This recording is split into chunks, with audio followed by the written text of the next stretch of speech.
Si vivimos una época en la que se supone que vivimos mejor que nuestros antepasados, ¿por qué ahora vivimos la época en la que más ansiedad, depresión y suicidios hay? Porque yo creo que la gente necesita alimentarse de algo espiritual, ¿no? Para encontrar un sentido a la vida. Y para mí la consecuencia de esa falta de alimento espiritual es una enfermedad que, según cómo se manifieste, puede causar problemas en diferentes órganos. Vicent Guillén es un escritor, conferenciante y científico español. Dedicó 18 años de su vida a la investigación científica, estudiando la predisposición genética al cáncer. Un hombre de ciencia, formado en la lógica, los datos y la evidencia, hasta que un acontecimiento inesperado transformó por completo su manera de entender la existencia y lo llevó a un despertar espiritual profundo. A partir de ahí, descubrió respuestas a preguntas que la ciencia no podía explicar, como la existencia del alma, el sentido de la vida, de dónde venimos y hacia dónde vamos. Hoy viene a compartir con nosotros lo que descubrió sobre la vida después de la vida. Pues ese examen práctico de conducir es la encarnación. Todos nosotros somos espíritus inmortales que venimos al mundo muchas veces para aprender. ¿Por qué piensas tú que reencarnamos si cuando reencarnamos no nos acordamos de nada? Bueno, Vicent, bienvenido a Deja Fluir. Muchísimas gracias por aceptar nuestra invitación. La verdad que es todo un honor tenerte aquí y poder aprender un poquito de ti. Pues muchas gracias por la invitación y espero que lo que vayamos a hablar pues le pueda gustar y ayudar a la gente. Exacto, que ese al final es el objetivo por el que hacemos todo esto, en ayudar a la gente a que tener una vida un poquito mejor, ¿no? A intentar encontrar el sentido de la vida, ¿no? La primera pregunta que me gustaría hacerte es, ¿cómo una persona que viene de la ciencia, que es totalmente materialista, objetiva, racional, termina dando conferencias de espiritualidad? Bueno, en mi caso no ha sido una cosa que haya ido por separado. Quiero decir que no es que yo primero haya sido científico y luego pues haya tenido una iluminación posterior y me haya interesado por la espiritualidad, para nada. En mi caso ha ido de la mano. Quiero decir que digamos que yo desde jovencito ya tenía muchas inquietudes que giraban en torno a buscarle un sentido a la vida, de dónde venimos, a dónde vamos, qué hacemos aquí. Y yo ya estaba estudiando la carrera cuando, digamos, que me pasó una cosa que me ayudó a centrarme, ¿no? O a que se me cayera la venda de los ojos. Digamos que yo, por educación, pues, al haber sido educado en la religión católica, ¿no? Como la mayoría aquí en España, pues, durante mi infancia, pues, creía en lo que me habían enseñado, pero ya en la adolescencia, pues muchas de las inquietudes que yo tenía, pues veía que la versión de la religión no las contestaba, ¿no? Por ejemplo, pues porque había niños que nacían en medio de una guerra o en una familia que no los quiere y otros pues que nacen en otro lugar totalmente diferente, mucho mejor. De manera que si el principio de la vida fuera este, pues da la sensación de que favorece a unos y perjudica a otros, ¿no? O qué pasa cuando morimos, qué es lo que viene después, pues la versión de la Iglesia no me convencía, ¿no? Eso de castigos eternos para los malos. Y a veces pensaba, bueno, a ver, si una persona, por ejemplo, ha muerto, un niño que nace y muere a los 5 días, ¿dónde va? ¿Va al cielo? ¿Al infierno? ¿Al purgatorio? ¿Dónde va? ¿No? Porque no le ha dado tiempo a hacer nada. Bueno, la cuestión es que fue pasando el tiempo y podríamos decir que me fui volviendo agnóstico por no encontrar respuestas. Vas a la universidad, yo hice la carrera de ciencias químicas, allí no te hablan para nada del sentido de la vida, pero digamos que el ambiente es el de transmitirte que solo existe lo que se puede medir con un aparato, ¿no? Como que básicamente la realidad es solo lo material. Y eso pues tampoco contestaba a mis preguntas. Entonces, digamos que yo entré como en una pequeña crisis existencial, pues tendría unos 20 y pico años, y al mismo tiempo pues empecé a tener una serie de enfermedades que no eran graves, pero eran dolorosas, con los medicamentos que me daban pues no mejoraba, y entonces mi hermana me dijo que había una persona en mi pueblo, antes le llamaban curanderas, a ella no le gusta ese nombre, pero es el que a mí me dijeron. Y que pues era una persona que atendía a la gente, lo hacía gratuitamente, entonces pensé que no tenía nada que perder, ¿no? Entonces yo acudí allí por los dolores que tenía, entonces ella puso las manos donde a mí me dolía y eso hizo que el dolor se aminorara muchísimo, ¿no? Se hiciera más leve, experimenté un gran alivio y yo no soy persona que se sugestione fácilmente. Y aparte de eso, pues ella me describía, al poner las manos, me describía lo que era el problema que yo tenía, físico, como si tuviera un tanque en las manos o algo y lo pudiera ver. Y aparte de eso, pues también me dijo que esos problemas que yo tenía, que eran varios, pues que eran consecuencia de problemas emocionales. Y además me dijo cuáles eran esos problemas. Y entonces a mí eso me impactó mucho, porque era cierto lo que ella me decía, pero yo no se lo había dicho a nadie. Entonces me preguntaba cómo era posible que si aquello yo no se lo había dicho a nadie, ella lo supiera. Y entonces ella me dijo que es que a ella le ayudaban. ¿Quién te ayuda?, le pregunté yo. Pues los hermanos de luz, que es como ella llamaba a esos seres del otro plano que le ayudaban. Entonces yo en un principio pues poco escéptico, ¿no?, con lo que me decía, pero claro, es que había acertado, ¿no? Entonces, ante eso, ¿qué puedes hacer? Y pues me dio unos consejos para solucionar esos problemas. Yo los seguí y poco a poco pues los problemas físicos fueron desapareciendo. Los consejos eran cambios en, digamos, en mi forma de enfrentarme a esos problemas, digamos, ayuda psicológica, ¿no? Aparte, pues seguía yendo a que me pasara energías. Y claro, yo allí vi la oportunidad de encontrar respuesta a mis preguntas, ¿no? Porque pensé, bueno, pues si estos hermanos que le ayudan seguro que saben mucho más que todos los que están aquí, pues le voy a preguntar pues todas las preguntas que tengo sobre el sentido de la vida, ¿no? De dónde venimos, a dónde vamos. Y entonces pues ella me fue diciendo cosas que le iban diciendo. Entonces, claro, todo aquello por primera vez a mí me empezaba a contestar correctamente, digamos, a mis preguntas, ¿no? Digamos que lo que ella me revelaba tenía mucho sentido para mí y entonces pues fui acudiendo, fui aprendiendo más cosas. Me dijo que también, pues que ese contacto que ella tenía, pues hay maneras de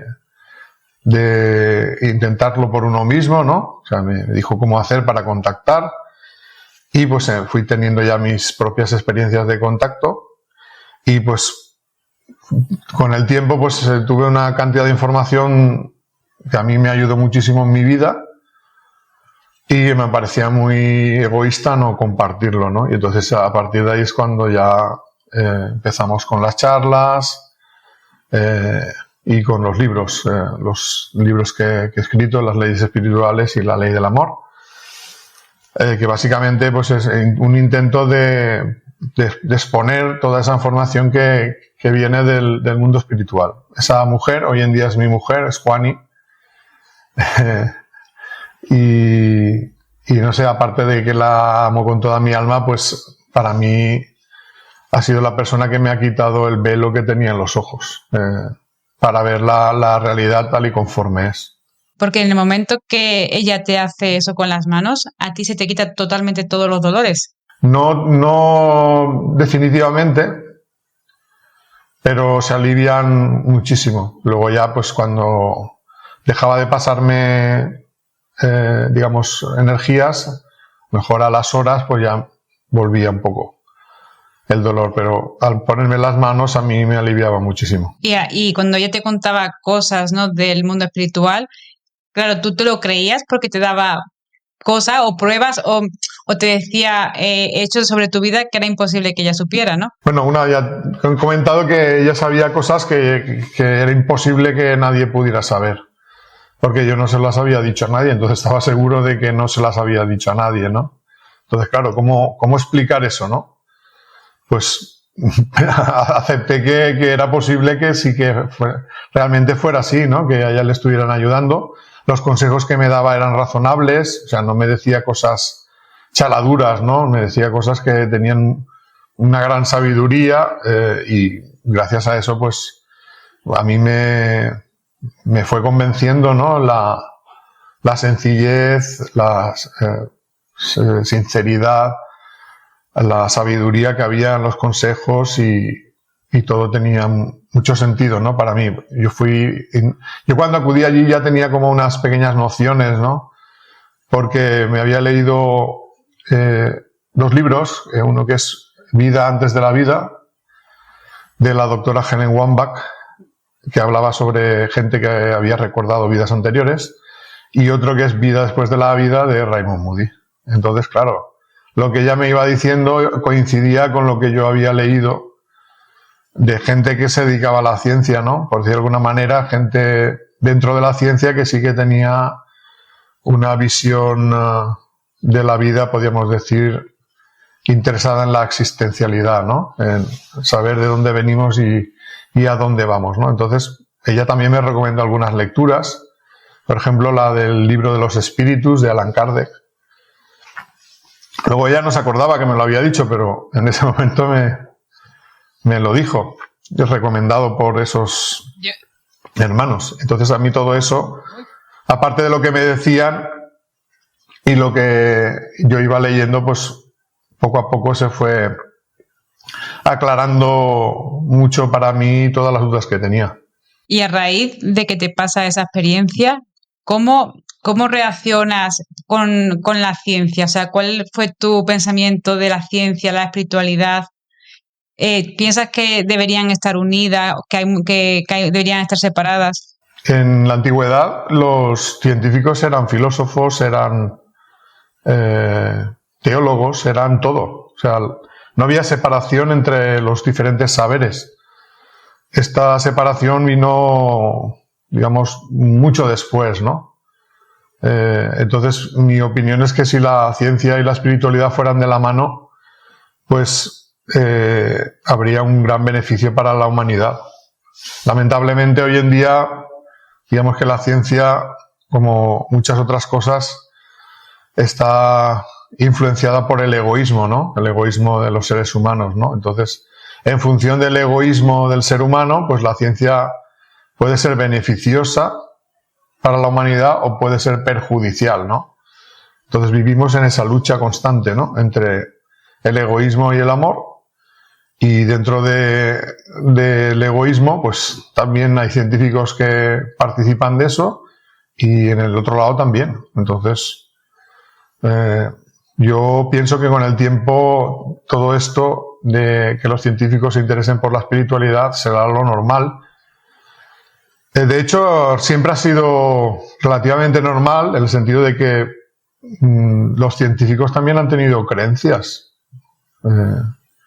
Ligadas o no a la religión, han tenido creencias y también se han interesado mucho por, digamos, los temas existenciales. Lo que pasa es que, pues, eso tampoco ha llegado a nuestros días, ¿no? Que hubiera científicos de renombre. Cuando a ti te cuentan la biografía, solo te cuentan la parte material, ¿no? De sus hallazgos a nivel material, pero no te cuentan la otra historia, ¿no? La otra historia es sus intereses espirituales, ¿no? Que había muchos que indagaban en la espiritualidad. Pero yo digo que si la ciencia, ¿no? La medicina se basan en cosas objetivas, en pruebas, ¿no? Al final, por ejemplo, lo que te pasó a ti, que tu mujer te curó haciéndote una especie de terapia de Reiki, ¿no? No solo te ha pasado a ti, hay muchísima más gente que ha sanado de esta forma, ¿no? Entonces, ¿hasta qué punto ya eso no es una prueba, ¿no? Eso no es una veracidad. Claro, es una prueba para aquel que lo quiera aceptar, ¿no? Pero es complicado, ¿no? Demostrarlo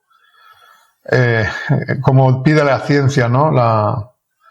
Utilizando el método científico, ¿no? Porque los científicos también tienen sus opiniones, ¿no?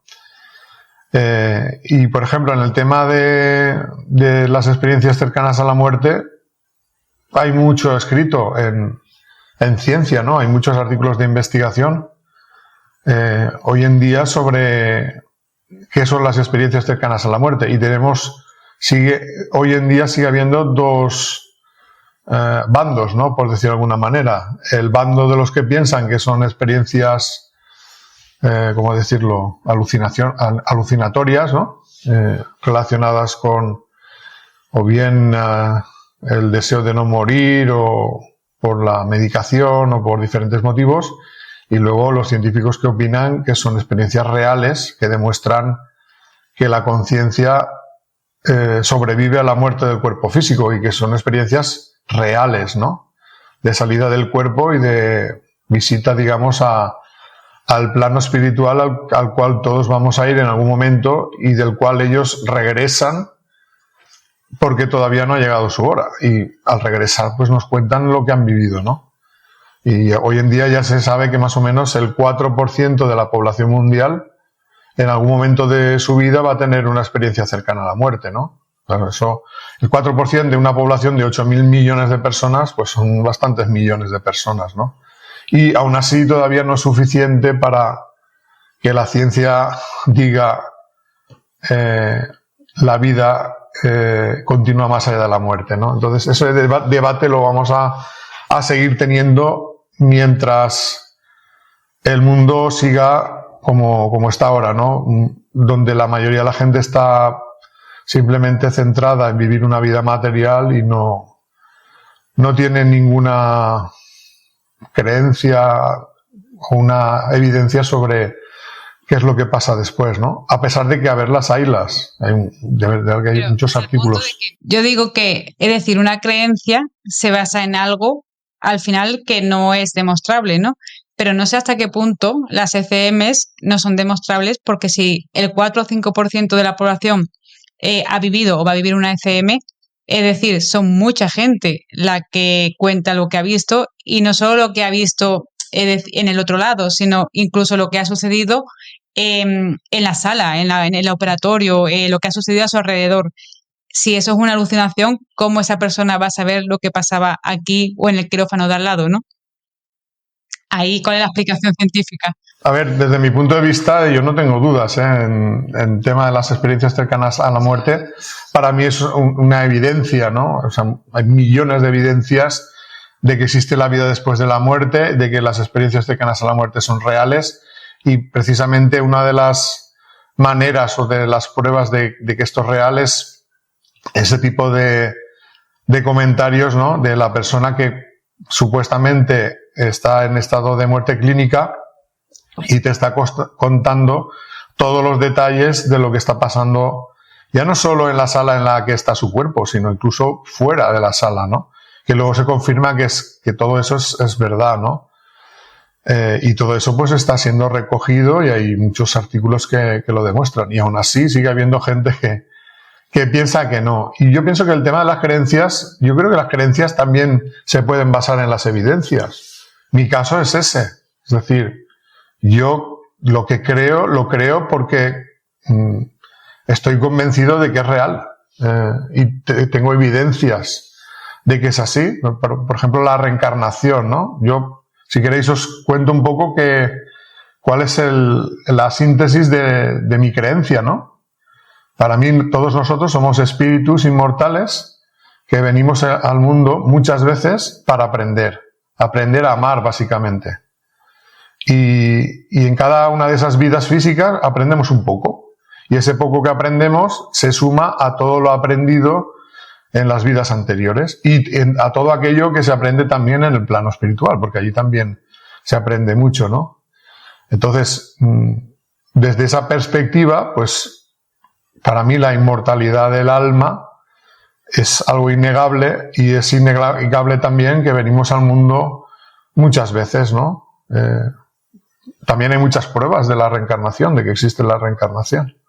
Hay cantidad de testimonios, y los más impactantes suelen ser los de los niños de corta edad, que a lo mejor tienen 3 años, 2 años, 3 años, están aprendiendo a hablar y empiezan a contar pues que ellos no son de esa familia, que ellos han estado en...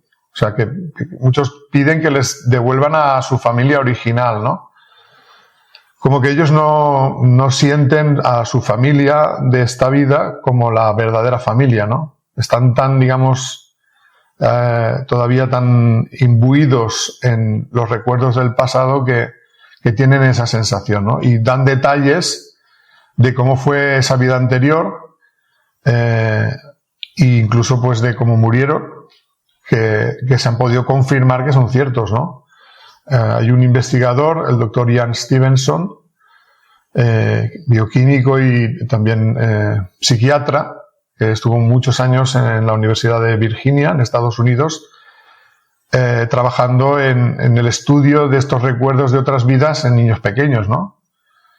Entonces él elaboró una base de datos con más de 2.500 casos en los que él consigue verificar que los recuerdos de esos niños pequeños pues realmente corresponden a recuerdos de una persona que había fallecido antes de que ellos nacieran, ¿no? Y ya lo más chocante de los casos de Ian Stevenson es el tema de las marcas de nacimiento, ¿no? Él encontraba en algunos casos que la marca de nacimiento era una huella de la forma de heridas de muerte de la vida anterior, ¿no? Se había quedado como un recuerdo, ¿no? Sí, como un sello, ¿no? Como una huella. Por ejemplo, si había recibido un disparo, pues el niño tenía pues una marca que era redonda justo en el lugar donde había entrado la bala, e incluso tenía otro en el orificio, o sea, el orificio de salida, ¿no? Claro, todo eso ¿cómo lo llegan a saber? Pues con mucho trabajo de investigación, ¿no? Y se dieron casos de algunos niños que relataron cómo fue su muerte, dónde vivieron, cómo se llamaban, y una vez ya tienen toda esa información, si esa muerte fue una muerte violenta, pues acceden al registro policial, ¿no? Y en el registro policial pues estaban todos los detalles de la muerte, ¿no? La autopsia, el orificio de entrada y salida de la bala, y qué casualidad que coincidiera con las marcas de nacimiento, ¿no? Entonces era una prueba más, las marcas de nacimiento, de que lo que recordaba el niño era real, ¿no? Y hay cientos, hay miles de pruebas de ese estilo, ¿no? Es decir, hay muchísimos casos ya verificados de gente que recuerda otras vidas, niños, y que está demostrado de que lo que dice el niño es verdad, sin ese niño haber conocido a esa familia o estar completamente en países diferentes. O sea, eso obviamente es algo que yo, que soy una persona que era escéptica, yo era una persona racional, para mí eso es una prueba suficiente para creer que existe la reencarnación, porque no es cuestión de que alguien me lo haya dicho o que me hayan dicho, sí, porque yo creo en la reencarnación, porque sí, sino todos esos cientos de niños, miles de niños que ya está demostrado. Para mí ya es una prueba suficiente, ¿no? ¿Y por qué piensas tú que reencarnamos si cuando reencarnamos no nos acordamos de nada? Digamos que lo que hay es un olvido de los recuerdos, pero no del aprendizaje. Porque si olvidáramos todo lo aprendido, sería dar vueltas en círculo, ¿no? Sería como volver siempre a la casilla de inicio, ¿no? Entonces no habría un avance real, ¿no? Entonces lo que hay es un olvido de los recuerdos, pero de lo aprendido no. Tú cuando vienes a esta vida, vienes con el aprendizaje de las vidas anteriores. Y prueba de ello es lo que pasa, por ejemplo, con los niños prodigio, ¿no? Sabemos que hay niños que a una edad muy temprana pues tocan cualquier instrumento como si fueran pues músicos profesionales, ¿no? Y la gente se sorprende de ello, ¿no? ¿Cómo es posible que un niño a tan corta edad sea tan bueno en algo, ¿no? Claro, es que este niño es un músico de otra vida. O sea, él viene a este mundo ya sabiendo todo eso. Y a una temprana edad ya despierta todo ese conocimiento adquirido en las anteriores vidas. Por eso digo que, aunque puedas olvidar los recuerdos, no olvidas lo aprendido. Y igual que pasa con las, digamos, capacidades artísticas, también con las intelectuales y también con la sabiduría espiritual, cada uno viene aquí con lo aprendido en las anteriores vidas. Lo que va ocurriendo es que progresivamente, a medida que va creciendo, va despertando ese conocimiento. Y esa es una de las razones por las cuales podemos explicar por qué hay gente buena y gente mala. O sea, esa era una pregunta mía de bien pequeño. ¿Por qué hay gente buena y hay gente mala? Yo me daba cuenta de eso, no podía dar detalles de por qué pensaba yo que la gente era buena o mala, pero yo notaba que había gente que yo notaba que era buena y gente que era mala. Bueno, ahora ya lo entiendo. La gente que es buena se lo ha trabajado en las vidas anteriores. Y los que todavía no lo son, pues es porque todavía no han vivido lo suficiente, ¿no? O no han puesto el interés suficiente, ¿no?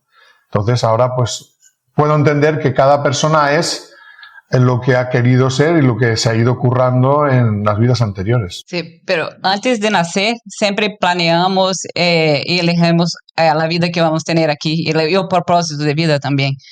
Y cómo podemos en esa vida nos alinhar com esse propósito, porque nos olvidamos de tudo, obviamente que não sabemos o que vamos fazer, tudo. Então, como sabemos que não estamos alineados com esse propósito? Yo creo que todos tenemos una grandísima ayuda, que es la voz de la conciencia, ¿no? La voz de la conciencia, ahí entran muchas cosas. Entra la ayuda que tenemos del mundo espiritual, de los hermanos que nos asesoran y nos ayudan, y también entra el conocimiento nuestro anterior de esta vida, ¿no? Entonces, yo creo que eso va aflorando a medida que vamos creciendo, y entonces, digamos que cuando tú vas por el camino, digamos, correcto, tienes la conciencia tranquila. Y cuando te desvías de ese camino, la conciencia te avisa, ¿no? De que no vas por el buen camino. Aún así tenemos el libre albedrío y podemos desviarnos. O sea, nosotros tenemos un plan, ¿no? Tenemos un plan, pero existe el libre albedrío y completamente separarnos de nuestro plan y coger un camino totalmente diferente, ¿no? Correcto. De hecho, a la mayoría de gente le pasa eso. Pero con el libre arbitrio tú puedes cambiar su propósito, ¿no? Su propósito de vida, ¿no? Sí, lo que pasa es que hay algunas cosas que no va a poder cambiar, porque ya las ha decidido antes de nacer y digamos que asume el compromiso de aceptar eso. Por ejemplo, el tiempo de vida. Si va a morir joven, va a morir en una edad mayor, aunque hay gente pues que lo adelanta por su forma de vivir la vida, pero no puedes vivir más tiempo del que has planeado. Entonces cuando llegue ese momento pues te irás, porque ya lo tienes, digamos, previsto antes de nacer. Y la elección de nacer en una familia, una vez ya ha sucedido, ya no te puedes echar atrás, ¿no? Y las pruebas importantes de la vida, en un momento determinado, si has elegido ciertas pruebas, van a aparecer. La sensación de mucha gente es que tiene mala suerte o que es una fatalidad del destino, y eso es el desconocimiento de que realmente lo han elegido ellos, pero no se acuerdan de que tomaron esa elección antes de nacer. Entonces yo el destino lo veo como que es la consecuencia de decisiones que tomas antes de nacer. O sea que también existe el libre albedrío con el destino. Lo que pasa es que son decisiones que tú has tomado en el plano espiritual. Pero es posible también que el alma nos dé señales cuando nos alejamos, ¿no? Porque, por ejemplo, a mí me ha pasado, ¿no? Que cuando he estado en un sitio o en un trabajo que parece, o sea, de cara afuera a lo mejor está todo bien, pero dentro de mí como que yo siento que no es mi sitio, como que yo siento un vacío, y esa sensación de vacío quizás es una pequeña señal del alma de que no es tu camino, ¿no? Sí, podría ser. Bueno, el tema de los trabajos es más complicado, ¿no? Porque es muy difícil encontrar un trabajo que te llene, ¿no? Entonces muchas veces tienes que trabajar en lo que aparezca en tu vida, porque de algo hay que vivir, ¿no? Pero en otros aspectos de la vida sí que considero que si no estás a gusto y no te sientes bien es porque la conciencia te dice que eso no va contigo, ¿no? Entonces, si puedes cambiar y buscar algo que te llene más, pues hay que tirar por ese camino, el que te dicta la conciencia. Y reencarnamos muchas veces porque tenemos muchas cosas para aprender y pasar, pero ¿cuándo dejamos de reencarnar? Sí, hay un momento que ocurrirá eso, que no porque se haya terminado nuestra evolución, porque la evolución no termina nunca, ¿no? Pero sí que es cierto que hay un momento en que el espíritu ya no requiere de la encarnación en el plano material para seguir evolucionando. Lo sigue haciendo, pero no, en otros planos más sutiles de la existencia. Pero a todos los que estamos aquí todavía nos quedan miles y miles y miles mucho de que vidas. mejorar, ¿no? Sí, sí, porque además no deberíamos ver la encarnación como una situación de sufrimiento, sino como una oportunidad de aprendizaje. Necesitamos la encarnación para avanzar, porque en nuestro nivel evolutivo nosotros en el plano espiritual exclusivamente hay ciertas cosas que no las podemos aprender. Yo esto lo comparo a cuando vas a sacarte el carnet de conducir. O sea, tienes un examen teórico y lo puedes haber hecho muy bien, pero lo que va a determinar que sabes conducir es el examen práctico, ¿no? Incluso ni siquiera el examen práctico, porque te puede salir bien y luego pues enfrentarte en el día a día a la conducción, pues hasta que llegas a conducir bien necesitas un tiempo conduciendo, ¿no? Pues ese examen práctico de conducir es la encarnación. Tú puedes creer que lo tienes claro a nivel teórico, pero hasta que no te metes en la situación, ¿no?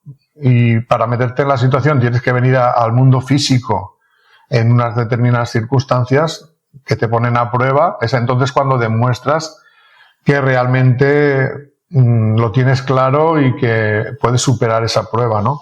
Porque aquí hay unas cosas que no puedes encontrar en el mundo espiritual. Por ejemplo, aquí no hay una evidencia de que exista el mundo espiritual. O sea, es lo que comentamos. La mayoría de gente ni siquiera se lo plantea, ¿no? Entonces eso, aunque puede pensarse que es malo, en realidad te da más libertad, ¿no? O sea, el no tener tanta ayuda, no tener la guía de los hermanos espirituales, que en el plano espiritual es muy evidente, te hace tener que echar mano de tus propias capacidades, ¿no?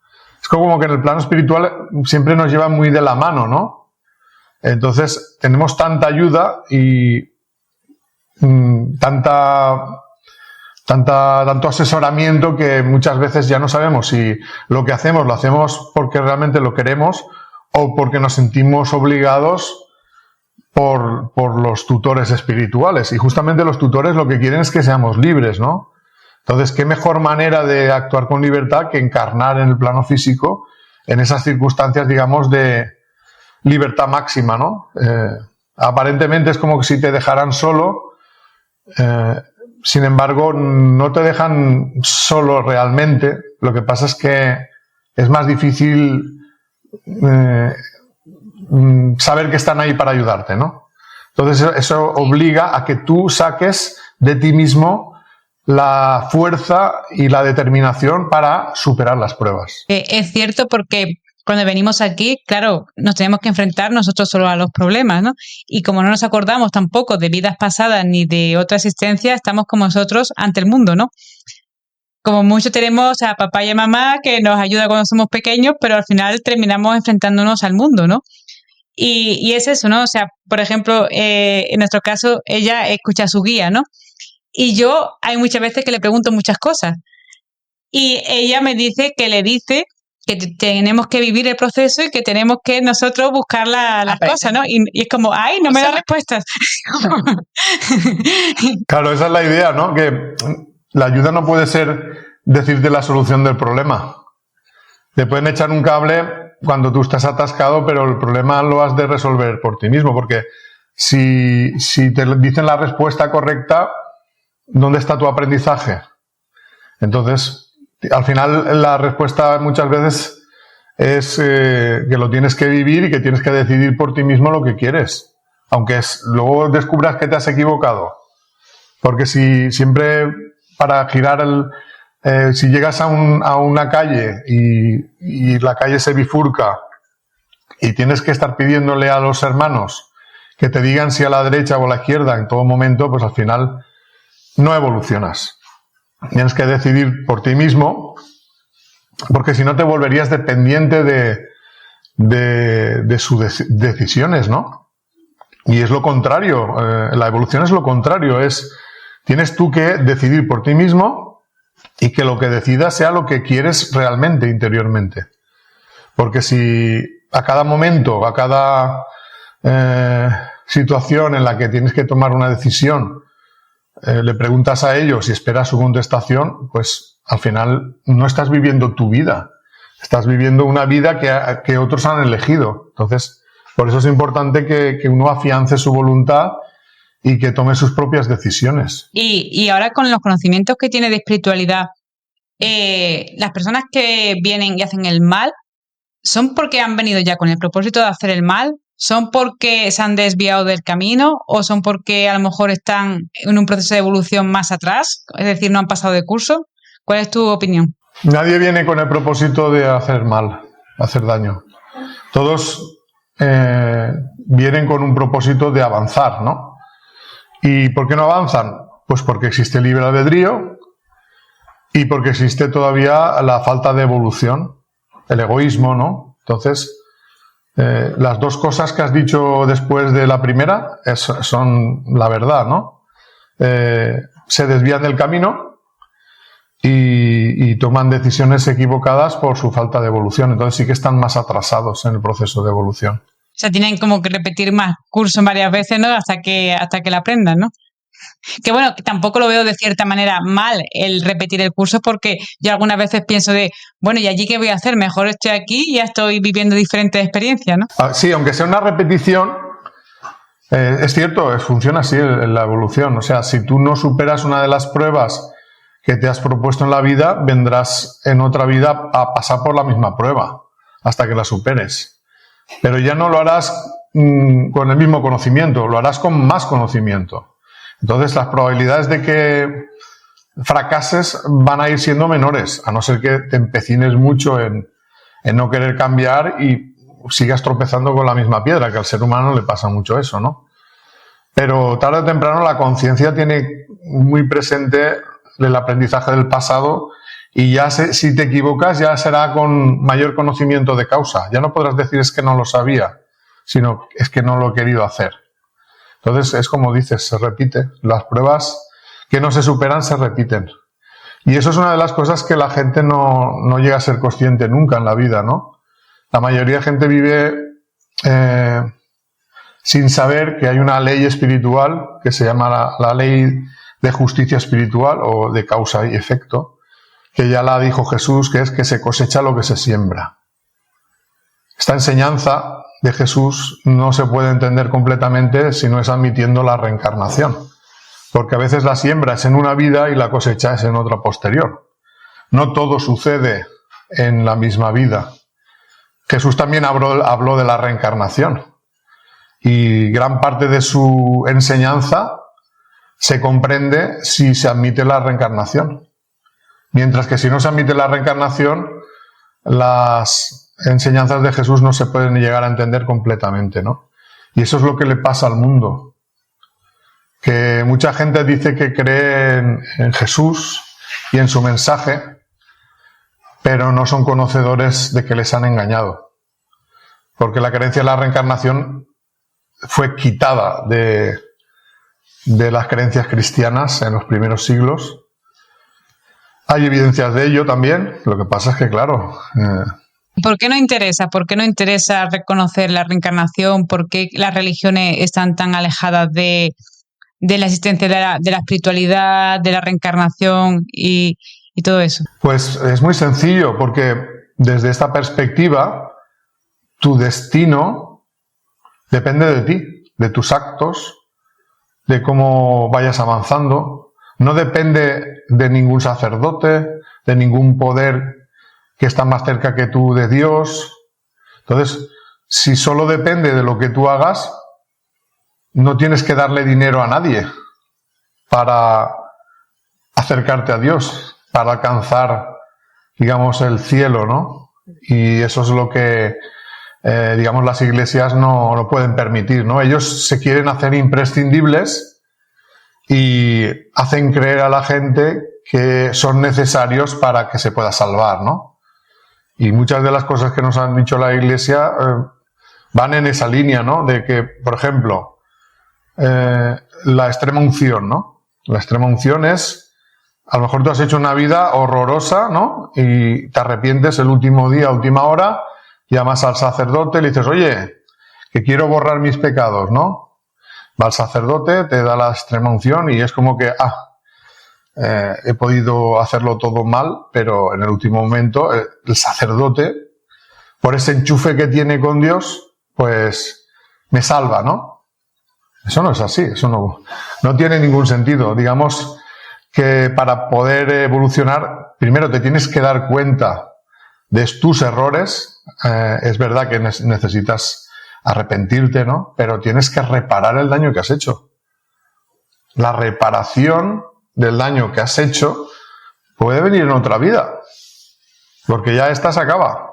Si haces caso de lo que dice la Iglesia, digamos que ellos te hacen sentir a ti o te hacen creer que dependes de ellos para salvarte. Incluso hubo una época en la que se vendían escrituras del cielo, en la Edad Media, ¿no? Cuando la Iglesia necesitaba dinero, hacía unas escrituras y si pagabas te daban tu escritura como que tienes un pedacito de cielo a tu nombre.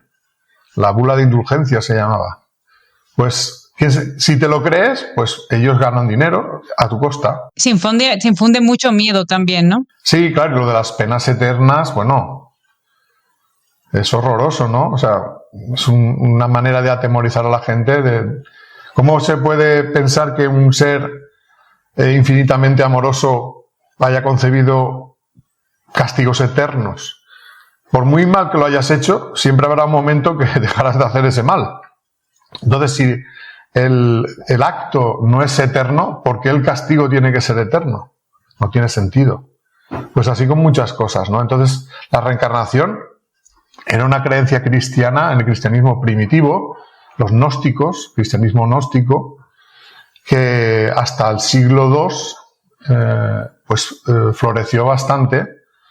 Pero dentro de la Iglesia había, digamos, otra rama, podríamos decir los proto-ortodoxos, que les llaman los historiadores, que decidieron que todo lo que decía el gnosticismo eran herejías. Y entonces empiezan a perseguir a los cristianos gnósticos y a destruir todos sus escritos. Y por eso, a día de hoy, pues esos escritos no nos han llegado a nosotros, y los pocos que se han salvado los tiene la Iglesia guardados en el Vaticano para que nadie sepa que eso es real, porque claro, entonces, como se descubriera la verdad, ¿en qué lugar iban a quedar ellos y sus creencias? Se ha creado como mucho miedo, porque al final, si Dios es amor, lo que menos va a querer es castigar, hacer el mal, ¿no? Y entonces se ha creado como mucho miedo en el espiritismo, se ha castigado mucho con la religión porque ven a los medios como si fueran, no sé, vinieran del diablo o fueran Satanás, ¿no?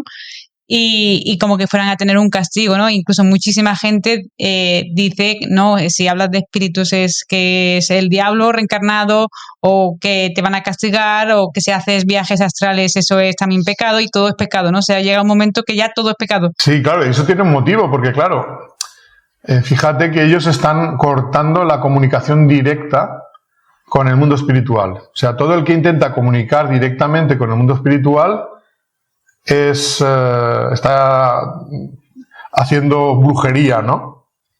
Brujería. Entonces, claro, digamos que ellos se consideran los mediadores, ¿no? O sea, tú no intentes conectar por ti mismo, tú conecta a través de lo que nosotros te digamos, porque todo lo demás es brujería. Entonces, claro, uno plantándoselo así dice, entonces Jesús también era un brujo, ¿no?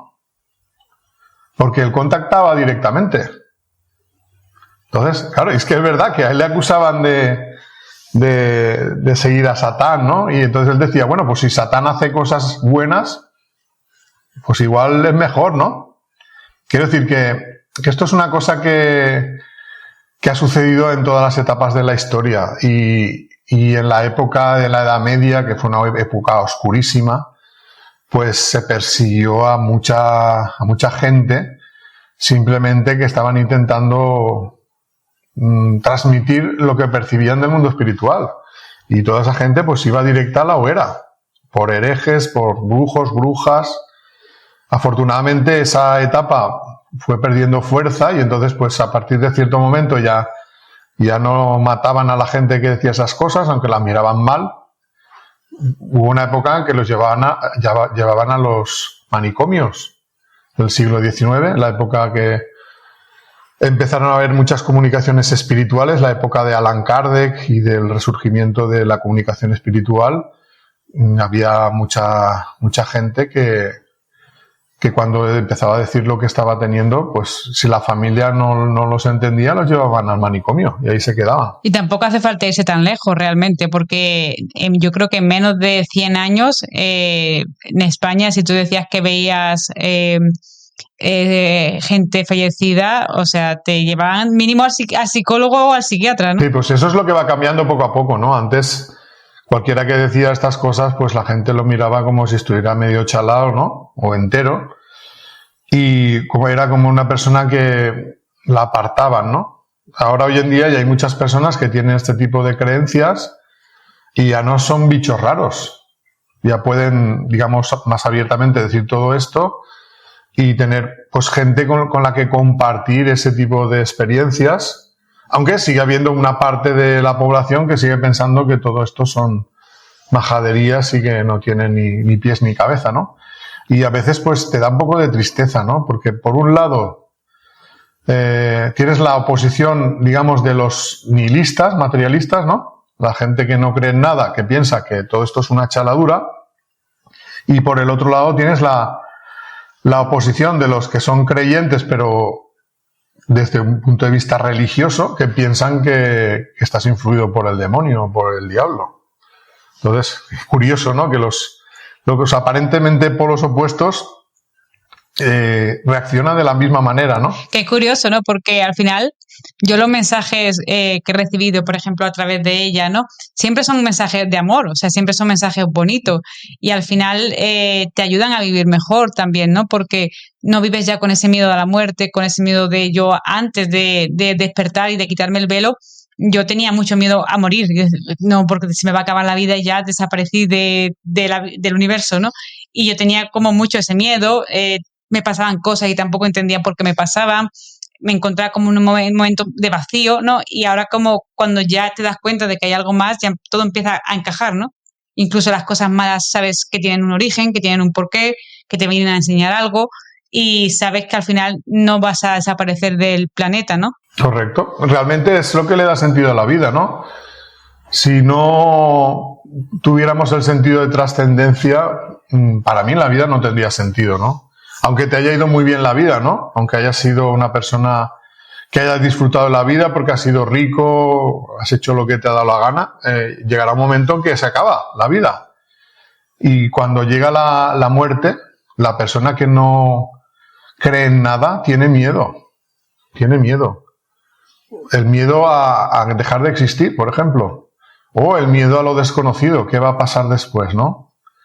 ¿Cómo va a ser lo que me vaya a encontrar, ¿no? Entonces yo creo que hay que encontrar un sentido a la vida y no esperar al día último de tu vida para plantearte si existe vida después de la muerte, ¿no? Generalmente, la mayoría de gente, cuando se hacen estas preguntas es cuando han tenido una experiencia fuerte de pérdida de algún ser querido o han tenido una enfermedad que les ha puesto contra las cuerdas, ¿no? De que la enfermedad les puede causar la muerte. Esas personas sí que se han planteado el tema del el sentido de la vida porque de otra manera no pueden superar lo gorda que es la prueba que están viviendo, ¿no? Entonces, yo creo que antes de llegar a ese punto podemos prepararnos, ¿no? Prepararnos quiere decir pues que todas esas inquietudes que tenemos interiores, no dejarlas apartadas porque estamos atrapados en el día a día de la vida, sino darles cancha, ¿no? Darles un lugar en nuestro interior y un tiempo para desarrollarlas, ¿no? Y seguramente viviremos la vida de una manera más provechosamente de forma espiritual y más feliz, Más feliz, porque al fin y al cabo, para mí el sentido de la vida es intentar a llegar a ser lo más feliz posible. Y para mí el único camino que existe a la felicidad es experimentar el amor. Claro, porque cuando vives a lo mejor con modo preocupación, en ansiedad, en miedo, o a lo mejor vives en un estado de, ay, ¿por qué me pasa esto y lo otro, de modo de queja, ¿no? Ya, obviamente, ahí no encuentras la felicidad. La felicidad es imposible encontrarla en ese camino, ¿no? Correcto. Y es preocupante, ¿no? Hay algunos síntomas que nos avisan de lo perdida que está la gente, ¿no? Por ejemplo, los índices de depresión y ansiedad y la tasa de suicidios. O sea, la cantidad de gente que se suicida es enorme, mucho más que hace unos años. Y la cantidad de gente que está enferma de depresión y de ansiedad también es enorme. Sí, sí, vivimos una época en la que se supone que vivimos mejor que nuestros antepasados. Tenemos más comida, tenemos más recursos. Se supone que vivimos mejor, ¿no? Hemos avanzado más. ¿Por qué ahora vivimos la época en la que más ansiedad, depresión y suicidios hay? Porque ha habido un avance material, pero no ha habido un avance espiritual. Quiero decir, es verdad todo lo que tú dices. Ahora, hoy en día, aunque hay dificultades económicas, si comparas cómo era la vida de hace 100 años a nivel de supervivencia, pues claro, ahora es muchísimo mejor. O sea, el acceso a los recursos básicos, ¿no? La comida, la vivienda, pues todo es mucho mejor. Sin embargo, esa tendencia a tener una visión de la vida materialista y nihilista le ha quitado a la gente la esperanza. La esperanza. O sea, ya no ven una salida, ¿no?, a esa situación de problemas, ¿no? A lo mejor en la época en la que la gente no sabía si al día siguiente tendría para comer, la preocupación por comer lo invadía todo, ¿no? Entonces no se podían plantear nada más, ¿no? Solo esperar que el día siguiente se pudieran llevar algo a la boca, ¿no? Pero ahora que ya, digamos, eso es más sencillo, yo creo que la gente necesita alimentarse de algo espiritual, ¿no? Para encontrar un sentido a la vida. Y para mí la consecuencia de esa falta de alimento espiritual es la depresión, la ansiedad, los trastornos psiquiátricos y las tasas de suicidio. Una sociedad enferma es una sociedad que se muere por la enfermedad del alma, ¿no? Que es la que está matando a la gente ahora. Y no se puede uno conformar. Los gobernantes, que lamentablemente se preocupan poco de la gente, tendrían que ver esas estadísticas y echarse las manos a la cabeza y decir, algo no está funcionando. Cuando la gente está muriendo por enfermedades emocionales, ¿no? Y seguro que con pastillas no se van a solucionar los problemas, porque lo que estamos consiguiendo es una sociedad dependiente de los medicamentos para todo.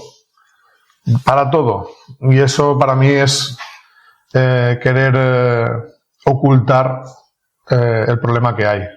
Porque los tranquilizantes y los antidepresivos no solucionan los problemas, ni hacen que las personas sean más felices. Solo te atontan y parece que el mal te pesa menos, ¿no? Como antes, que la gente... Había muchos borrachos antiguamente. ¿Y por qué había tantos borrachos? Pues precisamente porque había gente que se refugiaba en el alcohol para no afrontar los problemas, ¿no? Lo de que el que bebe para olvidar, ¿no? El que bebe para olvidar, pero lo que haces es causar otro problema adicional, no solucionas el que tienes. Entonces ahora la gente, en vez de refugiarse tanto en el alcohol, pues como tiene mucho donde elegir, pues puede refugiarse en las drogas ilegales y en las legales. Y supongo que cuando alguien se encuentra en estado de ansiedad, depresión, van al médico pensando que el médico es la persona que sabe y ellos no saben, obviamente, y es la persona que le va a encontrar la cura, ¿no? Porque estamos acostumbrados de cuando nos pasa alguna dolencia física, lo primero que hacemos es ir al médico, ¿no? Sí, pero no somos coches, no. Yo creo que el error es pensar que solo somos un cuerpo. Y a lo mejor el arreglo no es nada físico, es un arreglo del alma. Y claro, pero si tú niegas que exista el alma, pues entonces a partir de ahí, ¿qué solución puedes darle a una persona, no? Tú, digamos, la medicina, conforme funciona hoy en día, no tiene muy en cuenta el factor emocional. O sea, tú vas ahí, te quejas de algo, ellos te dan un medicamento que suele ser para tratar algún síntoma, pero no para resolver el problema. Entonces, pues la sociedad sigue igual de enferma, con más consumidores de medicamentos, que parece ser que es el objetivo, pero igual de enferma que antes. Entonces, pues las consecuencias de eso es las tasas que tenemos de depresión, de suicidio y de gente con ansiedad. Entonces, algo habrá que hacer diferente a lo que se está haciendo porque no está funcionando. Y si ahora con el conocimiento que sabes, si tú estuvieras en un caso de ansiedad, depresión o con pensamientos suicidas, ¿qué piensas que es lo primero que debería hacer la gente? Primero, no vivirlo en soledad. Buscar ayuda, preferentemente que sea alguien que te pueda escuchar y te pueda entender, y también pueden estar ahí los psicólogos, ¿no? ¿Por qué no? Pero de la psicología debería ser más, y la psiquiatría, deberían ser, tener en cuenta la parte espiritual también. Porque claro, si tu problema es que se ha muerto un ser querido y vas a un psicólogo y el psicólogo no cree en la vida después de la muerte, ¿qué te puede decir que te pueda consolar y te pueda dar esperanza? ¿Qué tienes que decir? Bueno, pues lo tienes que superar porque es la realidad, todos nos vamos a morir y es ley de vida. Bueno, pues eso no te ayuda. O sea, necesitas algo más. Para mí, la ayuda que necesita esa persona es saber que su ser querido sigue vivo, que está en el plano espiritual y que tiene que superar la muerte pensando que la muerte no es el final, que ese ser querido sigue existiendo y que en algún momento se va a reencontrar con él. Y cuando esa persona llegue a sentir que es así, aunque seguirá echando de menos a su ser querido, el trauma no será tan gordo, ¿no?, como era, porque, claro, no es lo mismo pensar que alguien a quien quieres ha desaparecido para siempre que simplemente que está de viaje, ¿no?, y está viviendo en otro lugar, ¿no? Le echarás de menos, pero, oye, no sufrirás igual. Entonces, en ese tipo de cosas es donde para mí, digamos, la psicología convencional fracasa. Incluso cuando es algo físico, ¿no? Porque en tu caso tú tenías una dolencia física, pero estaba a raíz de un origen emocional, pero lo estabas sintiendo físicamente, ¿no?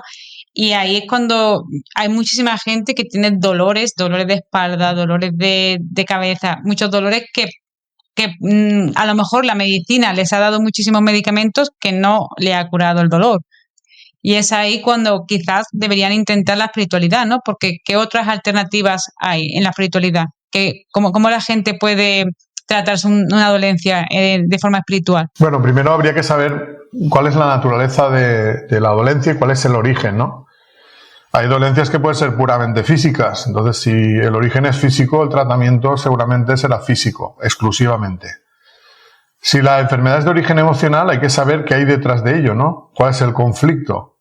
Porque generalmente detrás de un problema emocional hay un conflicto, ¿no? Algo que no se ha solucionado y que te impide, digamos, dormir tranquilo, ¿no? Entonces, según la naturaleza del conflicto, la solución puede ser una solución emocional sin necesidad de recurrir a la espiritualidad o tener que recurrir a la espiritualidad porque el conflicto tiene en parte naturaleza espiritual. Entonces hay diferentes niveles, ¿no?, donde puedes actuar. Claro, el que más sabe y el que más contempla en cuál es la raíz de las enfermedades, más asesoramiento puede darte.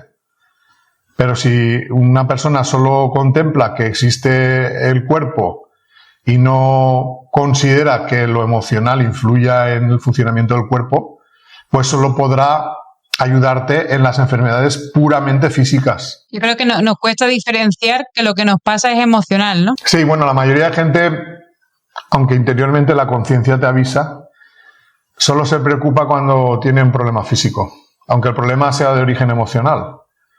Cuando me duele esto, me duele lo otro, entonces cuando ya nos preocupamos, vamos al médico y buscamos también una solución fácil, que es que te den un medicamento y eso te lo quite todo. Porque claro, no solo es el enfoque que tiene la medicina, sino también el enfoque que la mayoría de gente tiene como paciente de cómo tiene que curarse. Claro, entonces también tiene que estar abierto uno a pensar que a lo mejor tiene que hacer algún cambio en su vida, ¿no? No solo es tomar una pastilla o cambiar algo físico, a lo mejor tiene que cambiar algo a nivel emocional, y eso es lo que mucha gente a veces no quiere hacer.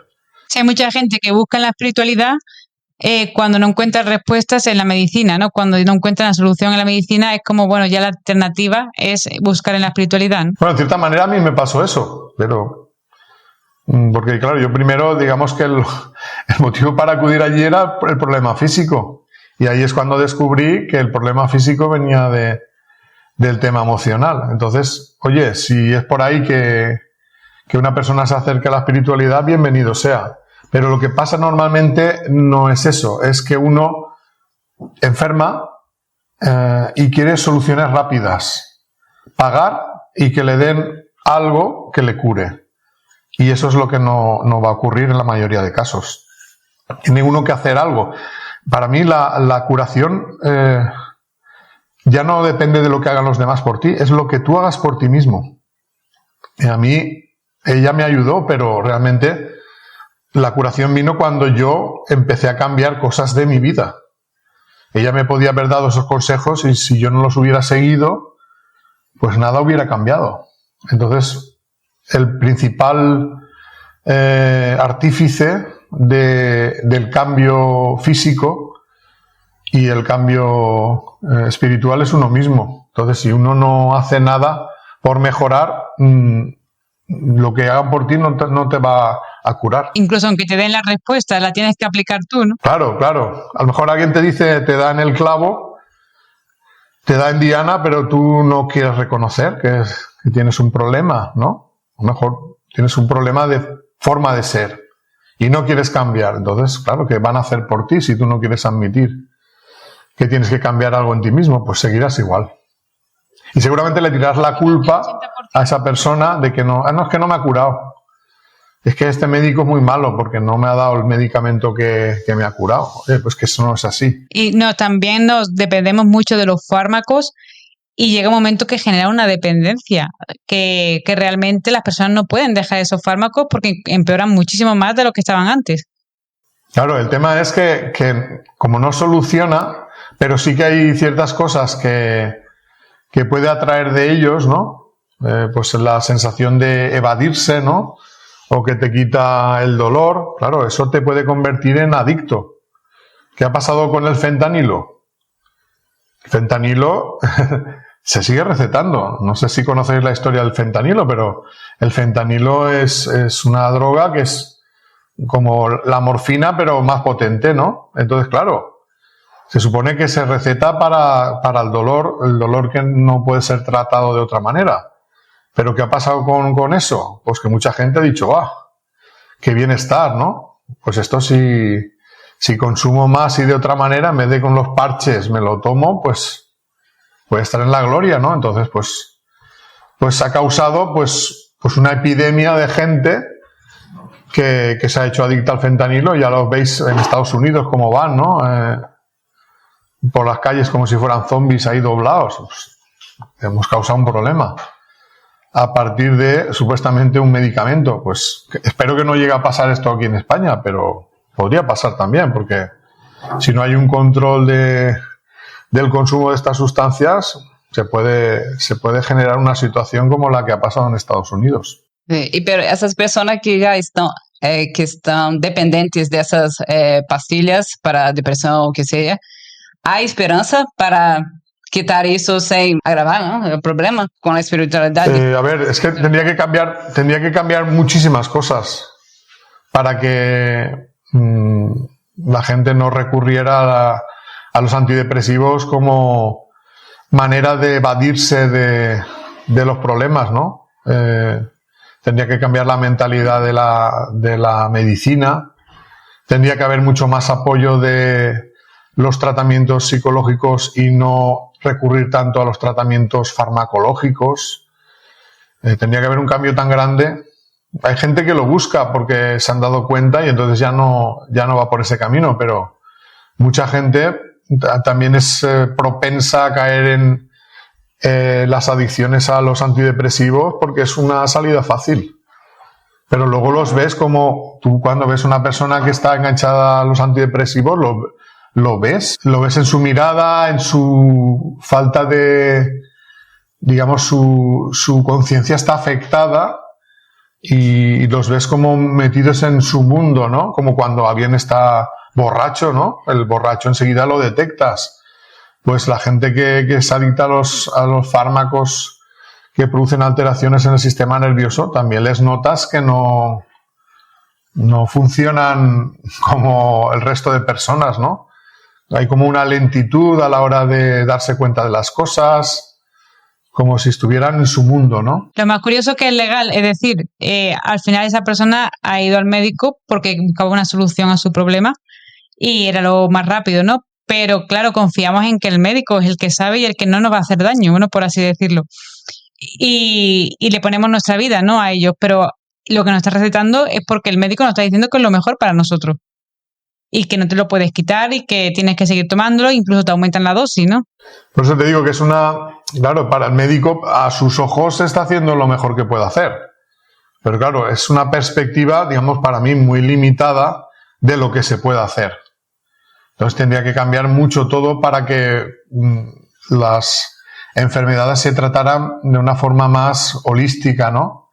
Teniendo en cuenta el factor emocional y el factor espiritual. Ahora, de momento, lo que predomina es solo el factor físico y los tratamientos son excesivamente físicos, incluso para enfermedades que son psicológicas y que es reconocido que son enfermedades psicológicas, porque las depresiones son enfermedades psíquicas, ¿no? Son mentales. Entonces, claro, si tú para eso que reconoces que es una enfermedad mental, lo único que se te ocurre es dar un antidepresivo, pues tenemos un problema. Seguramente será lo más rápido, pero ¿es lo más eficaz? Yo creo que no. Al final también está en nosotros el cambio de mentalidad, de abrir un poco más nuestra mente, ¿no? Y cuestionarnos de si lo que nos están ofreciendo es bueno o malo para nosotros y probar otras alternativas, porque al final si no pruebas otras alternativas nunca vas a saber si te va a venir bien o no. Si no intentas buscar otras soluciones y solo te centras a lo mejor solo en la medicina y en el medicamento, ¿no? Y también en ser más consciente, ¿no? Porque yo creo que la mayoría de gente cuando está mal por algo emocional sabe que tiene un problema emocional. O sea, no puede decir, es que no sé lo que me pasa. A lo mejor no lo quieres ver, pero si se indaga, uno acaba sacando cuál es el problema que hay. El problema puede ser más o menos profundo, más o menos intenso, pero hay un problema. Entonces, la persona es consciente que tiene un problema. Entonces hay que ayudar a esa persona a que resuelva ese problema. Pero si no, esa persona va a la vía fácil, ¿no? Es decir, bueno, pues dame algo que me haga olvidar el problema, pues es lo que digo yo, el borracho que iba a emborracharse para olvidar los problemas. Eso no va a solucionar los problemas, simplemente va a hacer que, como si le pegas un martillazo a uno en la cabeza, pues el rato que está inconsciente, bueno, martillazo, eso igual te mata, pero algo que te deje inconsciente, ¿no? Pues puedes decir, pues mira, ese rato ha estado tranquilo, ¿no? Pues vamos a de vez en cuando cuando se ponga nervioso, le damos un palo en la cabeza, que lo deje inconsciente y mira, ya está, problema solucionado. No, eso no es una solución del problema. Eso es dejar a la persona inconsciente y cuando está inconsciente no se manifiesta el problema que tiene. Pues los medicamentos muchas veces están diseñados para dejarte medio groggy. Y así parece que el problema se ha solucionado, pero no, sigue estando ahí. Como calladito está más guapo, ¿no? Te das las pastillas y ahí te quedas calladito y ya está, ¿no?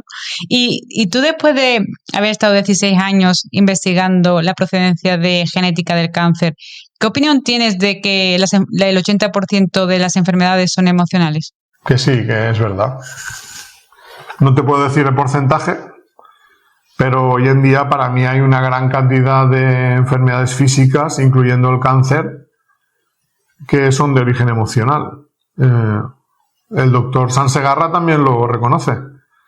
No sé si lo conocéis, es también es un médico muy reconocido. Cuando lo dice él, pues nadie se atreve a decirle que no por la posición que tiene, pero que una persona, digamos, él sí que ha sido una persona que ha sido médico y científico durante mucho tiempo de los cartesianos, que dice él, y que se ve que en algún momento pues ha despertado a la espiritualidad. Entonces, sí se ha dado cuenta de muchas cosas, ¿no? Se ha dado cuenta de las experiencias cercanas a la muerte, la reencarnación, y también se ha dado cuenta de que muchas enfermedades son de origen emocional. Cosa que ya se sabía, pero como hay unos grandes intereses económicos en torno a la enfermedad, pues se quiere silenciar cualquier tipo de voz que pueda perjudicar ese comercio, ¿no? Entonces, sí, opino que, y cada vez más, como ha ido mejorando la vida material, pues las enfermedades cada vez son más de origen emocional, estrés, ansiedad o como le queramos llamar, pero hay un problema emocional detrás. Y la enfermedad es una enfermedad física, consecuencia del problema emocional. Entonces, Porque ¿cuáles son las emociones que más nos afectan?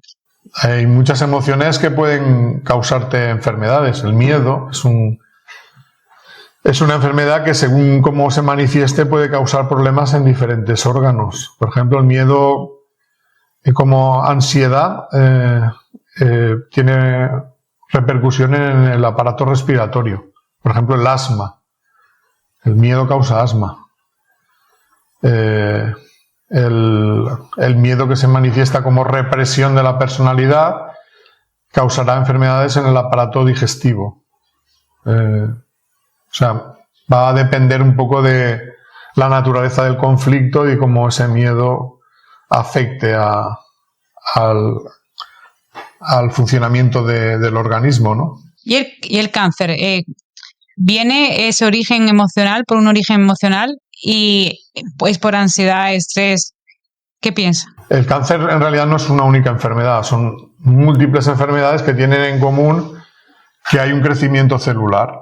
Entonces puede ser muy diverso, pero según el tipo de cáncer puede ser el tipo de conflicto. Por ejemplo, conflictos de separación o pérdida de seres queridos en la mujer afecta a las mamas.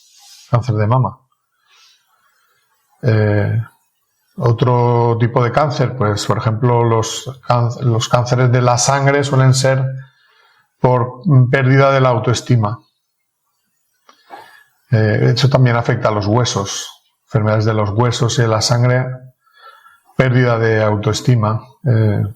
Habría que analizar caso por caso y ver cuál es el conflicto detrás, porque incluso siendo un conflicto semejante, ya no es el conflicto, sino cómo uno lo vive, pues le puede provocar una enfermedad u otra. Problemas en los órganos sexuales suelen ser conflictos que tienen una connotación sexual, por ejemplo, conflictos con la pareja, conflictos de pareja, por ejemplo, en la mujer, problemas en los ovarios. Hay muchos estudios que muchos médicos que afirman que casualmente han operado a gente con problemas del corazón que tenían un problema emocional, una separación de pareja, ¿no? Y terminaba, o sea, lo que decimos de que nos rompen el corazón, o sea, realmente le rompían el corazón físicamente. Cierto, cierto. Hay un síndrome, una enfermedad del corazón que es parecida al infarto, que se llama síndrome de Takotsubo y que hay un artículo que explica que realmente esta es una enfermedad causada por fuerte trauma emocional. El síndrome de Takotsubo, porque creo que lo descubrió un japonés. Entonces, claro, pues así ocurre con más. Lo que pasa es que él consiguió demostrarlo para este caso y le pusieron este nombre a esta enfermedad, pero básicamente en esencia es muy parecido a un infarto. Entonces, pues también es verdad, romper el corazón. Algunos médicos te dirían que son conflictos de territorio, cuando uno pierde algo que considera de su propiedad. Entonces, también una pérdida personal, si uno la ha vivido como que ha perdido algo que es suyo, pues también sería un conflicto de propiedad. O puede ser la pérdida de una empresa, o la pérdida de la casa, todo eso, o la pérdida de la posición. Y cuando estamos mucho en conflicto, cuando entramos demasiado en peleas, quejas, negatividad, conflicto, ¿cómo eso nos afecta? Pues no, aumenta el riesgo de que ese problema se convierta en una enfermedad física. Luego ya la naturaleza de los conflictos determinará qué parte del cuerpo será afectada. Pero digamos que el organismo funciona de una manera determinada. Eso ya hace tiempo que lo dice la psiconeuroendocrinología, es un nombre súper largo, porque quiere meter muchas cosas. Digamos que cuando una persona sufre una situación de amenaza, el cuerpo tiene una forma de reaccionar que es automática, que está pensada para ponerse a salvo, ¿no? Y eso es un programa de la naturaleza automático. Es lo que se llama la respuesta de lucha o huida, ¿no? Imagina que eres, no sé, un ciervo o una cebra que está pastando tranquilamente y entonces percibes la amenaza de un depredador, ¿no? Que puede ser un león, ¿no? Y entonces, claro, para salvar la vida tienes dos opciones. O te enfrentas al león y le ganas en la pelea, eso sería la lucha, o echas a correr y corres más rápido que el león y lo dejas atrás. Eso sería la huida. Entonces, cuando el cuerpo o el organismo percibe una amenaza, se activan una serie de programas para responder de esa manera, ¿no? Eso implica, por ejemplo, aumento del ritmo cardíaco, movilización de las energías, ¿no? Más glucosa en sangre, se movilizan las grasas, todo eso para que tú puedas hacer un esfuerzo físico muy grande sin que a mitad de camino te pares porque estás cansado, ¿no? De hecho, se bloquea incluso el mecanismo de sentir cansancio, se segregan diferentes hormonas para que no sientas cansancio, porque necesitas durante ese tiempo hacer un gran esfuerzo, ¿no? Eso, por ejemplo, podría pasar, imagina una persona que entra con el coche por una carretera en una zona que hay un río y viene una avenida de agua.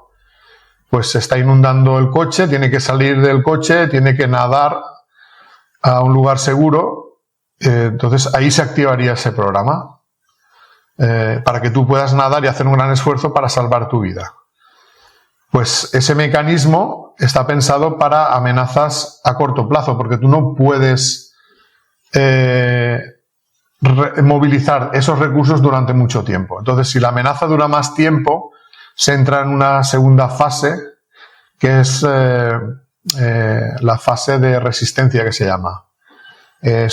Digamos que hay un cambio en tu metabolismo porque el cuerpo ya ha detectado que la amenaza va a continuar. Entonces, no puede gastar todos los recursos de esa manera, tan alegremente, porque si no te quedarías extenuado.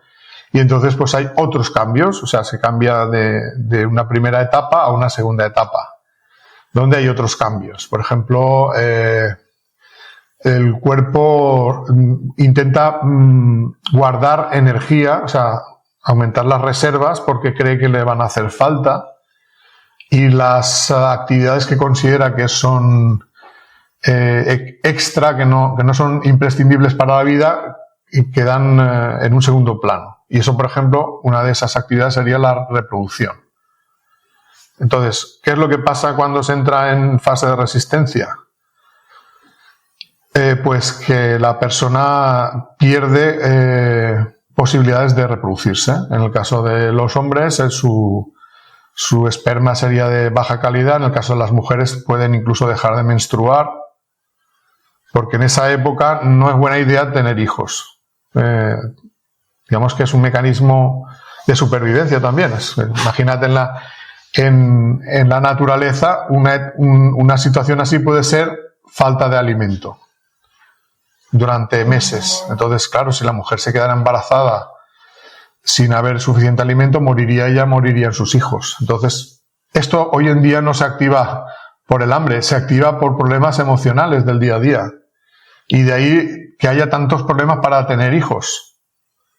Tanta infertilidad. Eso de la pérdida de la menstruación es un mecanismo que no solo está en los humanos. O sea, yo, por ejemplo, eso lo conozco mucho en mujeres que han ido a vivir a otro lugar.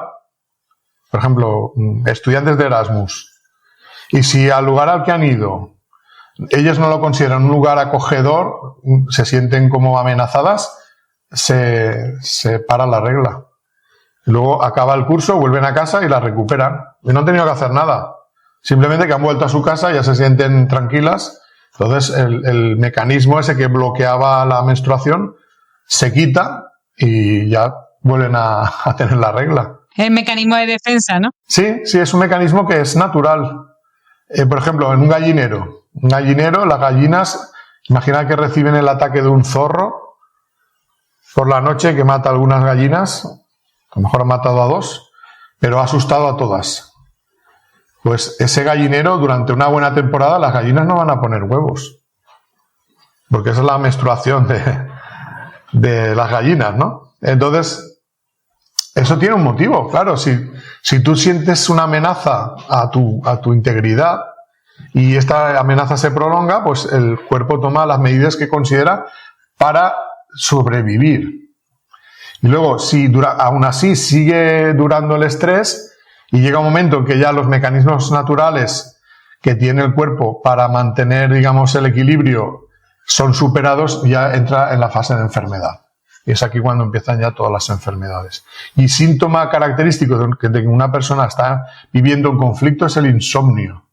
El insomnio prolongado es un síntoma de que hay un problema emocional, un fuerte problema emocional que ha de ser resuelto. Además ataca siempre al sueño, ¿no? Porque es común que la gente cuando tiene problemas, lo primero que hace es ya no duerme bien. Correcto.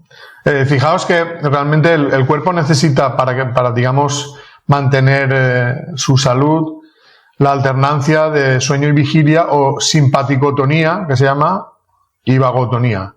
Simpaticotonía es cuando el sistema simpático, que forma parte del sistema nervioso autónomo, está en funcionamiento, que es el momento que estás despierto, la vigilia, y vagotonía es cuando estás durmiendo, se desactiva una parte del sistema y se activa otra, que es como el de limpieza.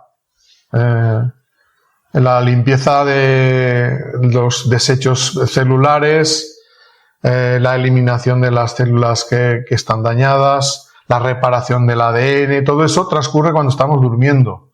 Entonces, si una persona no duerme, todos esos procesos no se producen. Y eso es un proceso que es necesario para mantener la salud, ¿no? O sea, es como una fábrica, ¿no? Etapa de producción y etapa de mantenimiento, ¿no? Entonces, si no hay etapa de mantenimiento, pues al final, durante la producción hay cosas que no se pueden realizar. Y si tú no haces el mantenimiento, pues llegará un momento que se paralizará la producción. Y entonces eso es la enfermedad. Yo creo que estamos demasiado en alerta, ¿no? Como que un animal nos vaya a comer, ¿no? Porque a lo mejor estamos en una sociedad en la que vamos corriendo, demandándonos mucho, ¿no? No descansando, no pasando tiempo con nosotros, no pasando tiempo en meditación. Entonces nos generan niveles de cortisol y de ansiedad súper altos y claro, ya luego duérmete, ¿no? Correcto, pero digamos que no es porque el cortisol te impida dormir.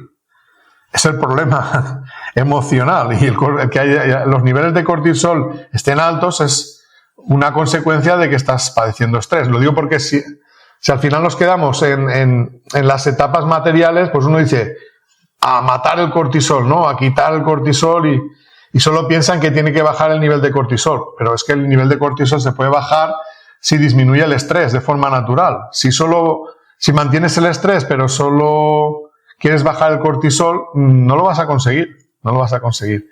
Tienes que intentar atajar el problema de raíz. Puedes hacer cosas que bajen el nivel de cortisol, ¿no? Sobre todo si son naturales, pero la principal cosa que puedes hacer es bajar el nivel de estrés. Y me gustaría hablar también has escrito 2 libros, ¿no? Las leyes espirituales y la ley del amor. Y has escrito has dirigido 2 películas, la saga del Profeta del Desierto, ¿no? Me gustaría que nos contaras un poco sobre la misión de las películas, qué visión das de la espiritualidad con relación a Dios, Jesús. Bueno, los libros fueron lo primero. El primer libro, Las leyes espirituales, se publicó en 2007 y La ley del amor en 2012. Y eso, digamos, era para mí la tarea principal que había que hacer para sacar a la luz toda esa información espiritual que puede ayudar a la gente, ¿no? Y a través de las charlas pues ha ido dando difusión a los libros. Y luego las películas nacen de una necesidad de explicar a la gente cuál es la verdad, o por lo menos lo que yo considero que es la verdad, sobre Jesús y su mensaje. Porque desde mi punto de vista, como ya he dicho antes, gran parte del mensaje de Jesús ha sido ocultado y otra parte ha sido tergiversada.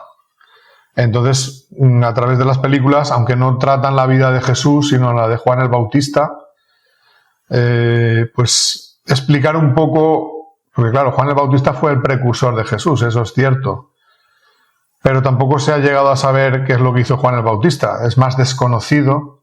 De Jesús es más conocido, también más manipulado, todo el mundo cree que sabe cuál es el mensaje de Jesús, entonces es más complicado desmontar la gran mentira desde esa perspectiva, ¿no? Entonces por eso elegimos la vida de Juan el Bautista, pero un poco en el trasfondo de lo que ocurre está el mensaje de Jesús.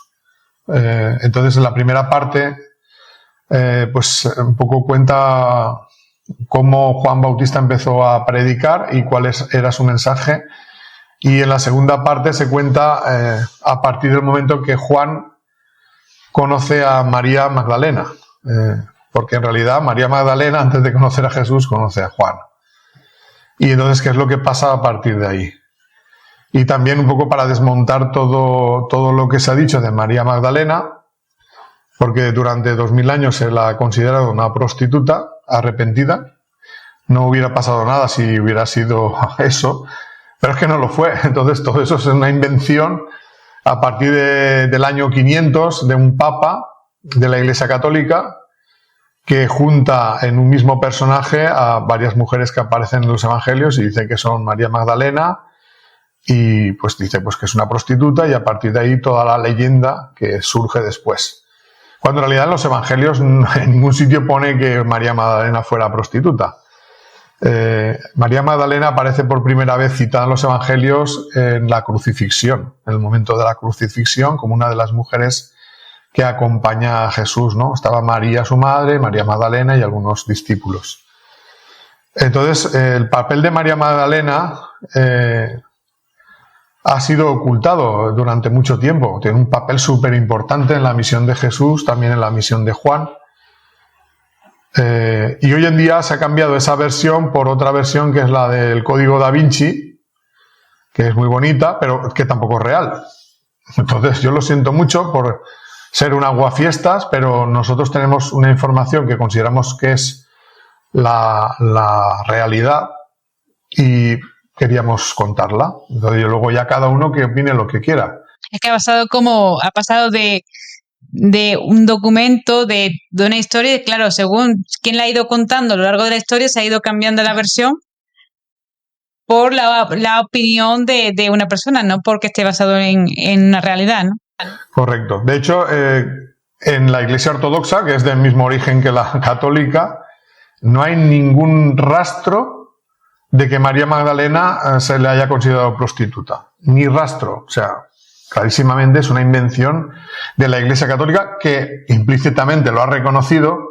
En el año 1969 creo que fue que sacaron como un comunicado diciendo que no era, que la vamos a dejar de considerar pecadora arrepentida, ¿no? Bueno, ya, pero eso es reconocer que os habéis equivocado, ¿no? Decirlo, por favor, decir, nos hemos equivocado. No lo han dicho así. Pero fijaos que después de ese momento no ha cambiado nada. Hasta la película de Rooney Mara y Joaquín Phoenix, que en el año 2018 hicieron la película de María Magdalena. Ahí es cuando se ve que, bueno, la versión que dan ellos ahí de que no es una prostituta, no es como pasó, pero está más alejada, está menos alejada de la verdad. Al final cada uno se tendrá que hacer su idea. Quiero decir que yo estoy diciendo aquí que la mía es la versión real y claro, habrá gente que dirá, bueno, ¿y por qué tiene que ser la tuya y no la de otras personas? Pues, lógicamente cada uno se ha de quedar con lo que quiera. Mi compromiso personal era que nosotros tenemos una información que consideramos que es auténtica y que hay una necesidad de transmitirla. Y luego ya que cada uno opine lo que quiera, eso ya no está en nuestra mano y no pretendo convencer a nadie.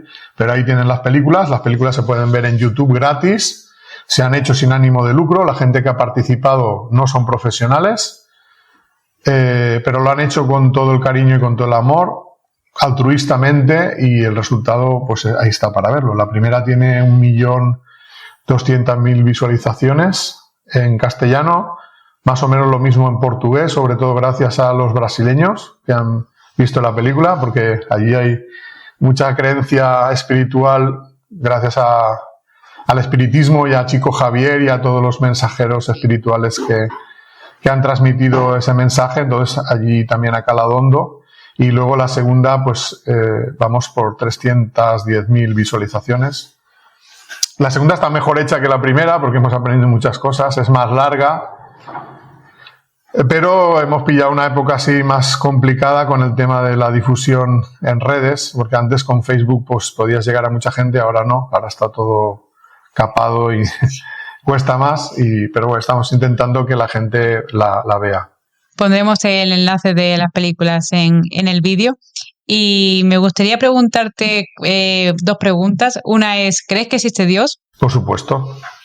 Si no existiera Dios, nada tendría sentido. Tiene que haber un director de orquesta. Sin el director de orquesta, nada es posible. Y la última pregunta es, ¿cuál piensas que es el sentido de la vida? Llegar a ser feliz a través del desarrollo de los sentimientos de amor. Y eso implícitamente conlleva que el espíritu va a ir evolucionando poco a poco, se va haciendo más perfecto, menos egoísta y más amoroso. ¿Y cómo ser feliz? Sintiendo amor, ¿no? Sí, desarrollando la capacidad de amar cada vez más. Cuanto más amor sientas, más feliz te vas a sentir.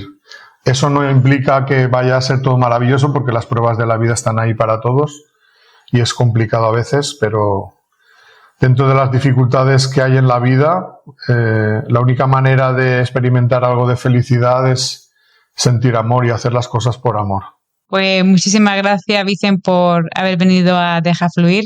Estoy segura que todo el conocimiento que estás difundiendo con tus conferencias, con tus charlas, estás ayudando muchísimo, y al final creo que eso es el propósito de la vida, es ayudar, aportar a los demás y intentar que mejore su vida, ¿no? Un poquito. Y ser uno feliz también, no solo... porque Jesús dijo, ama al prójimo como a ti mismo, no más que a ti mismo. Entonces uno tiene que pensar en la propia felicidad y no pensar que tiene que renunciar a su felicidad para ayudar a los demás. Las dos cosas se pueden hacer al mismo tiempo. Primero uno y luego los demás también. Pues muchas gracias, Vicent. Esperemos volver a entrevistarte pronto, porque nos han quedado muchísimas cosas que me encantaría preguntarte. Pues cuando queráis, aquí estamos, para dejarnos fluir.